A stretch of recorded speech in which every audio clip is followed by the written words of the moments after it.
আসসালামু আলাইকুম। চলে আসছি নতুন একটা ড্রেস নিয়ে। তো দেখতেই পাচ্ছ এটা কিন্তু আমার অনলাইনের অর্ডার ছিল। আর কি চমৎকার যে এই ড্রেসটা হয়েছে। তো তোমরা কিন্তু স্কিপ না করে পুরা ভিডিওটা দেখবা। আর আমার ভিডিওগুলো যদি তোমাদের ভালো লেগে থাকে তাহলে প্লিজ আমার পেজটি ফলো দিয়ে পাশেই থেকো। আর লাইক কমেন্ট শেয়ার করতে ভুলো না কিন্তু। তো দেখতে পাচ্ছ যে কি পরিমাণ ঘের। এটা কিন্তু নর্মাল কাট গাউন না, এটা কিন্তু আমব্রেলা কাট গাউন। আর এটা কিন্তু নর্মাল গাউনের থেকে ডাবল ঘের হয়, তো অনেক বেশি সুন্দর হয়। তো দেখতে পাচ্ছ আমি কিন্তু ডলের গায়ে পরিয়ে তোমাদেরকে ধরে ধরে দেখাবো। তো একদিক থেকে আমি একা, এই জন্য ভালোভাবে তোমাদেরকে দেখাতে পারছি না। তোমরা কিন্তু কিছুটা হলেও বুঝতে পারতেছো যে এই গাউনটাতে কি পরিমাণ ঝোল। তো দেখতেই কি পরিমাণ ঘের আছে। তো দেখতেই পাচ্ছ আমি কিন্তু একটু সুন্দর করে ঘোরানোর জন্য চেষ্টা করছিলাম, কিন্তু অতটা ভালো হচ্ছিল না।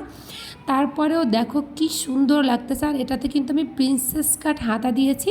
আর এটা পরার পরে কিন্তু সম্পূর্ণ ফাইনালে কিন্তু আলাদা একটা লুক দেখায়, খুবই সুন্দর লাগে। তো দেখতে পাচ্ছ আমি কিন্তু গলাতে লেস দিয়ে দিয়েছি এবং বডিতে খুব সুন্দর একটা ডিজাইন করে দিয়েছি। আর এতটাই কালার ম্যাচিং হয়েছে যে মনে হচ্ছে এই ডিজাইনটা এই জামাটার সঙ্গেই ছিল। এটা যে আলাদা ছিল, আলাদা ম্যাচিং করে লাগানো হয়েছে এটার সাথে সেলাই করে, সেটা কিন্তু বোঝার কোনো উপায় নাই। তো ড্রেসটা তোমাদের কাছে কেমন লাগলো অবশ্যই কমেন্টস করে জানাতে ভুলো না কিন্তু। ভালো লাগলে একটা শেয়ার করে দিও প্লিজ।